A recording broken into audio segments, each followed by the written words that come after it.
சித்தருக்கெல்லாம் சித்தர் சிவனே போற்றி. நம்மளோட பதிவுகளில் இதுவரைக்கும் 12 ராசிகளுக்குமான வக்ர குரு பயிற்சி பலன்களை பார்த்துட்டு வந்தோம்.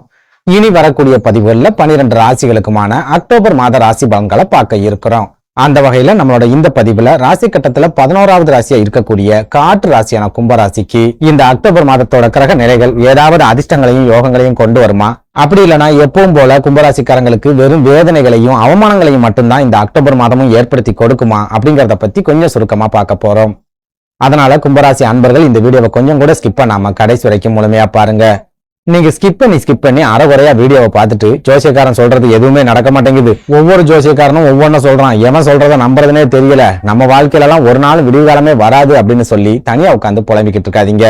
எதனால இப்படி சொல்றேன் அப்படின்னா, நீங்க வீடியோவை முழுமையா பார்த்தா மட்டும்தான் இந்த வீடியோல நான் என்ன சொல்லியிருக்கேன் அப்படிங்கறதே உங்களுக்கு புரியும். அப்படி புரிஞ்சுக்கிட்டு அதுக்கு தகுந்த மாதிரி உங்க வாழ்க்கையில ஒரு சில மாற்றங்களை நீங்க செஞ்சுக்கிட்டீங்க அப்படின்னா உங்களுக்கு வரக்கூடிய பெரிய அளவிலான பாதிப்புகள்ல இருந்து உங்களால தப்பிச்சுக்க முடியும். அதனால கும்பராசி அன்பர்கள் வீடியோவை முழுமையா பாக்குறதுக்கு முயற்சி பண்ணுங்க. அதுக்கு முன்னாடி நம்ம சேனல் நீங்க இப்பதான் முறையா பாக்குறீங்க அப்படின்னா தயவு செஞ்சு சப்ஸ்கிரைப் பண்ணிக்கோங்க. இந்த வீடியோ உங்களுக்கு பிடிச்சிருந்தா மறக்காம அந்த லைக் பட்டனையும் தட்டி விட்டுருங்க.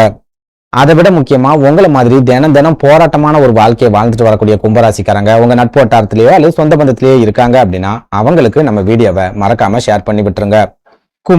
கும்பராசிக்காரங்களை பொறுத்த வரைக்கும் கும்பம் அப்படின்னாலே துன்பம் அப்படின்னு சொல்லக்கூடிய அளவுக்கு கடந்த 8 வருஷங்களா 7.5 சனி இவங்களை போட்டு பாடா படுத்தி எடுத்துக்கிட்டு இருக்கு. எந்த ஒரு காரியமா இருந்தாலும் சரி தொடர்ந்து தோல்விகள், தொடர்ந்து வீழ்ச்சிகள், நிறைய தடங்கல்கள், நிறைய நம்பிக்கை துரோகங்கள், இந்த மாதிரியான பிரச்சனைகளை மட்டும்தான் இந்த 8 வருஷத்துல கும்பராசிக்காரங்க சந்திச்சுட்டு வராங்க. இப்போ வரைக்கும் இவங்களோட வாழ்க்கையில எந்த ஒரு மகிழ்ச்சியான விஷயங்களும் நடக்கவே இல்லை. மகிழ்ச்சியான விஷயங்கள் நடக்கிறதுக்கு உண்டான அறிகுறிகளும் இப்போ வரைக்கும் இவங்களுக்கு தெரியவே இல்லை அப்படின்னு சொல்லலாம். இதனால கண்ணை கட்டி காட்டுக்குள்ள விட்ட மாதிரி ஒரு இருளான வாழ்க்கையை தான் பெரும்பாலான கும்பராசிக்காரங்க இந்த நொடி வரைக்கும் வாழ்ந்துட்டு வராங்க. எப்படியாவது இந்த தோல்விகள்ல இருந்து மீண்டு வந்துடணும், வெற்றி அடைஞ்சிடணும் அப்படின்னு இவங்க எல்லா விதமான முயற்சிகளையும் எடுத்துக்கிட்டே தான் இருக்காங்க. ஆனா இவங்க எடுக்கக்கூடிய எல்லா முயற்சிகள்லயுமே ஏதாவது ஒரு வகையில முட்டுக்கட்டைகள் அப்படிங்கிறது விழுந்துகிட்டே இருக்கு. அது மூலமா தொடர்ந்து தோல்விகளை மட்டும்தான் சந்திச்சுக்கிட்டே வராங்க அப்படின்னு சொல்லலாம். இதுல இன்னும் கொடுமையான விஷயம் என்ன அப்படின்னா, ஏற்கனவே இவங்களுக்கு நிறைய தோல்விகள், நிறைய போராட்டங்கள், குடும்ப வாழ்க்கையில பிரச்சனைகள் அப்படின்னு நிம்மதி இல்லாத ஒரு வாழ்க்கையை தான் வாழ்ந்துட்டு வராங்க. போதா குறைக்கு சமீப காலமா இவங்களோட உடல் ஆரோக்கியத்திலையும் பெரிய அளவுல பாதிப்புகள் அப்படிங்கிறது ஏற்பட ஆரம்பிச்சிருக்கு. ஒரு சில கும்பராசிக்காரங்க அறுவை சிகிச்சைகள் செய்ய வேண்டிய ஒரு சூழலையும் சமீப காலத்துல சந்திச்சிருக்காங்க. இன்னும் ஒரு சிலர் மருத்துவமனையிலேயே தங்கி இருந்து சிகிச்சை எடுக்கக்கூடிய ஒரு மோசமான சூழலையும் சமீப காலத்துல சந்திச்சுட்டு வராங்க அப்படின்னு சொல்லலாம். இதனால இவங்க மனசளவுலையும் முழுமையா உடைஞ்சு போயிட்டாங்க, உடல் ஆரோக்கிய அளவுலையும் முழுமையா உடைஞ்சு போய் நிக்கிறாங்க அப்படின்னு நம்மளால சொல்ல முடியும். சுருக்கமா சொல்லணும் அப்படின்னா இந்த 8 வருஷத்துல பெரும்பாலான கும்பராசிக்காரங்க இவங்களுக்கு ஆதரவா இருந்த எல்லா உறவுகளையும் இழந்திருப்பாங்க. இவங்களை சுத்தி நிறைய துரோகிகளும் எதிரிகளும் மட்டும்தான் இருப்பாங்க. அந்த துரோகிகள் மூலமாவே சமீப காலத்துல நிறைய தோல்விகளையும் வீழ்ச்சிகளையும் இவங்க தொடர்ச்சியா சந்திச்சிருப்பாங்க அப்படின்னு சொல்லலாம். ஓப்பனா சொல்லணும் அப்படின்னா ஒரு சிங்கிள் ரூம்ல தனியா உட்கார்ந்து கதவை நல்லா டைட்டா லாக் பண்ணிட்டு உள்ள உட்கார்ந்து சத்தமா கண்ணீர் விட்டு கதறி அழக்கூடிய ஒரு சூழல்ல தான் பெரும்பாலான கும்பராசிக்காரங்க இருக்காங்க அப்படின்னு சொல்லிடலாம். இப்படி தொடர்ச்சியா தோல்விகளையும் அவமானங்களையும் மட்டுமே சந்திச்சுட்டு வரக்கூடிய கும்பராசிக்காரங்களுக்கு இந்த அக்டோபர் மாதம் ஏதாவது மாற்றங்களை கொடுக்குமா, மகிழ்ச்சியை கொண்டு வருமா அப்படிங்கறத பத்தி பார்க்கலாம். அந்த வகையில இந்த அக்டோபர் மாதத்தோட கிரக நிலைகளை ஆராய்ச்சி பார்க்கும்போது மாதத்தோட முதல் 15 நாட்களும் கும்பராசிக்காரங்களுக்கு பெரிய அளவுல பாசிட்டிவான விஷயங்கள் எதுவுமே நடக்காது. அதே கண்ணீர், அதே வேதனை, அதே போராட்டமான ஒரு வாழ்க்கையை தான் இந்த மாதத்தோட முதல் 15 நாட்களும் நீங்க வாழ போறீங்க. உங்களுக்கு பெரிய அளவுல மாற்றங்கள் அப்படிங்கிறது இந்த மாதத்தோட முதல் 15 நாட்கள்ல கிடைக்காது. நீங்க எந்த ஒரு காரியத்துல இறங்கினாலும் சரி மாதத்தோட முதல் 15 நாட்கள் கண்டிப்பா தோல்விகள் அப்படிங்கிறது மட்டும்தான் உங்களுக்கு கிடைக்கும். பெரிய அளவுல வெற்றிகளை உங்களால அடையவே முடியாது. எதனால இப்படி சொல்றேன் அப்படின்னா, இந்த அக்டோபர் மாதத்தோட தொடக்கத்துல உங்க ராசிக்கு 8வது வீடான அஷ்டமஸ்தானம் அப்படின்னு சொல்லப்படுற கன்னி ராசியில கேது, புதன், சூரியன் அப்படின்னு 3 கிரகங்கள் ஒன்னா சேர்ந்து சஞ்சாரம் பண்ண போறாங்க. இதுல சூரிய பகவானை எடுத்துக்கிட்டோம் அப்படின்னா அவர் தான் உங்களோட களத்திர காரகன் அப்படிங்கறதால அவர் அஷ்டமஸ்தானத்துல இருக்கக்கூடிய மாதத்தோட முதல் 15 நாட்களும் குடும்ப வாழ்க்கையில நிம்மதி அப்படிங்கிறது உங்களுக்கு கிடைக்காது. தினம் ஏதாவது ஒரு பிரச்சனை, சண்டை சச்சரவுகள், மனக்கசப்புகள் அப்படிங்கிறது இருந்துகிட்டே தான் இருக்கும். நீங்க விட்டு கொடுத்து போகணும், அனுசரிச்சு போகணும் அப்படின்னு நினைச்சாலும் உங்க வாழ்க்கை துணை உங்ககிட்ட விட்டு கொடுத்து போக மாட்டாங்க, அனுசரிச்சு போக மாட்டாங்க. இன்னும் சொல்ல போனா உங்க வாழ்க்கை துணை உங்களை மட்டம் தட்டி பேசுறதுக்கும் உங்க வாழ்க்கை துணை மூலமாவே நீங்க ஒரு சில அவமானங்களை சந்திக்கிறதுக்கும் கூட இந்த மாதத்தோட முதல் 15 நாட்கள்ல அதிகமான வாய்ப்புகள் அப்படிங்கிறது இருக்குது. இதனால திருமணமான கும்பராசிக்காரங்க இந்த மாதத்தோட முதல் 15 நாட்களும் நம்ம நிம்மதியா வாழ்ந்துடலாம், சந்தோஷமா இருந்துடலாம் அப்படின்னு நினைக்காதீங்க. அது நடக்கவே நடக்காது. கண்டிப்பா உங்களோட குடும்ப வாழ்க்கையில ஒரு சில பிரச்சனைகள் அப்படிங்கிறது ரெகுலரா இருந்துகிட்டே தான் இருக்கும். பெரிய அளவுல மன நிம்மதி அப்படிங்கிறது குடும்ப வாழ்க்கையில கிடைக்காது அப்படின்னு சொல்லலாம்.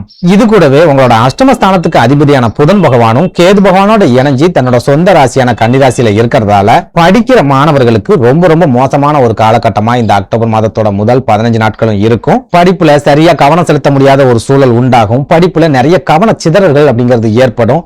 படிக்கிற இடங்கள்லயும் ஒரு சில பிரச்சனைகள், ஒரு சில மனக்குழப்பங்கள் அப்படிங்கிறது கண்டிப்பா இருக்கும். ஒரு சில கும்பராசி மாணவர்களோட படிப்பு தடைப்பட்டு போறதுக்கு கூட இந்த காலகட்டத்துல அதிகமான வாய்ப்புகள் அப்படிங்கிறது இருக்குது. அதனால உங்க குழந்தைகள் கும்பராசிக்காரங்களா இருக்காங்க அப்படின்னா அவங்க படிப்பு சம்பந்தமான விஷயங்கள்ல இந்த மாதத்துல நீங்க ரொம்பவே அக்கறையா இருக்கணும், ரொம்பவே எச்சரிக்கையா இருக்கணும். ஸ்கூல்லயோ காலேஜ்லயோ ஏதாவது பிரச்சனை அப்படின்னு அவங்க உங்ககிட்ட சொல்றாங்க அப்படின்னா அந்த பிரச்சனையை தீர்க்கறதுக்கு நீங்க முயற்சி பண்ணணும். இவனுக்கு வேற வேலையே இல்ல, எப்பவும் எதையாவது குறை சொல்லிக்கிட்டே இருப்பான், படிக்கிற வேலையை உருப்படியா செய்யவே மாட்டான் அப்படின்னு நீங்க நினைச்சு கண்டுக்காம விட்டுட்டீங்க அப்படின்னா இந்த அக்டோபர் மாதம் உங்க குழந்தைகளோட படிப்பு சம்பந்தமான விஷயத்துல ரொம்ப பெரிய அளவிலான பாதிப்புகளை ஏற்படுத்தும் அப்படிங்கறத மனசுல வச்சுக்கோங்க. அதே சமயம் இந்த அக்டோபர் மாதத்தோட பிற்பகுதியை எடுத்துக்கிட்டோம் அப்படின்னா கேதுவோட இணைஞ்சி 8வது வீட்டுல இருக்கிற சூரியனும் புதனும் கேதுவை விட்டு விலகி உங்க ராசிக்கு 9வது வீடான யோகஸ்தானம் அப்படின்னு சொல்லப்படுற துலா ராசிக்கு பயிற்சி ஆயிடுவாங்க. இதுல நம்ம ரொம்ப முக்கியமா பார்க்க வேண்டியது உங்களோட களத்திரக்காரகனான சூரிய பகவான் யோகஸ்தானத்துல இருக்காரு அப்படின்னாலே குடும்ப வாழ்க்கையில கண்டிப்பா மகிழ்ச்சி அப்படிங்கிறது கிடைக்கும். கணவன் மனைவிக்கு இடையே ஒற்றுமை அப்படிங்கிறதும் கட்டாயமா இருக்கும். தினம் தினம் ஏதாவது சண்டை வந்துகிட்டே இருக்கு, எங்களுக்குள்ள நிம்மதியே இல்ல, எங்களுக்குள்ள சரியான அண்டர்ஸ்டாண்டிங் இல்ல, நாங்க பிரிஞ்சு போயிடலாம் அப்படிங்கிற மாதிரியான மனநிலைமையில இருக்கோம் அப்படின்னு சொன்னீங்கன்னா இந்த அக்டோபர் மாசத்துல சூரிய பகவான் யோகஸ்தானத்துல இருக்கிறதால வாழ்க்கை துணையை பிரிஞ்சிடணும் அப்படின்னு நினைக்கக்கூடிய உங்க மனநிலைமையில கண்டிப்பா மாற்றங்கள் அப்படிங்கிறது ஏற்படும். குடும்பம் நமக்கு வேணும், குழந்தைகள் நமக்கு வேணும், குடும்ப வாழ்க்கை நமக்கு கண்டிப்பா வேணும் அப்படிங்கிற மாதிரியான ஒரு எண்ணம் உங்களுக்கு கண்டிப்பா ஏற்படும். சப்போஸ் உங்களை புரிஞ்சிக்காம உங்க வாழ்க்கை துணை பிரிஞ்சு போகணும் அப்படிங்கிற மாதிரியான எண்ணத்தோட இருக்காங்க அப்படின்னாலும் அவங்களோட எண்ணத்திலையும் கண்டிப்பா சூரிய பகவான் மாற்றத்தை ஏற்படுத்துவார் அப்படின்னு சொல்லலாம்.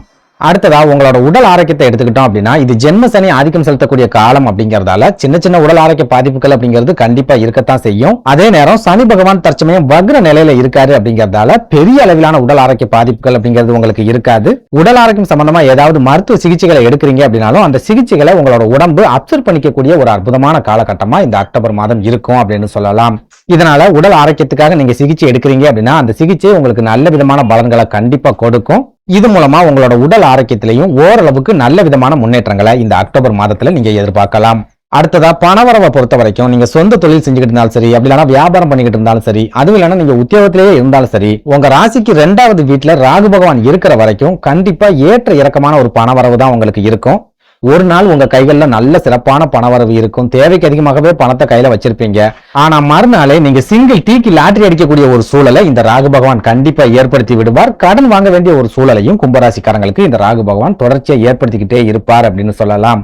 இதனால கும்பராசிக்காரங்க உங்க கைகள்ல பணம் இருக்குது அப்படின்னா அந்த பணத்தை சேமிக்கிறதுக்கு முயற்சி பண்ணுங்க. எந்த காரணத்தை கொண்டு விரைய செலவுகளை செய்யாதீங்க. உங்களுக்கான அத்தியாவசிய தேவைகளுக்கு மட்டும் பணத்தை செலவு பண்ணுங்க. அனாவசியமா ₹1 கூட செலவு பண்ண முயற்சி பண்ணாதீங்க. சுருக்கமா சொல்லணும் அப்படின்னா இந்த அக்டோபர் மாதத்தோட முதல் 15 நாட்களும் கும்பராசிக்காரங்களுக்கு நிறைய அனுபவங்கள் மட்டும்தான் கிடைக்கும். எந்த வகையிலும் யோகங்களோ மகிழ்ச்சியோ கிடைக்காது.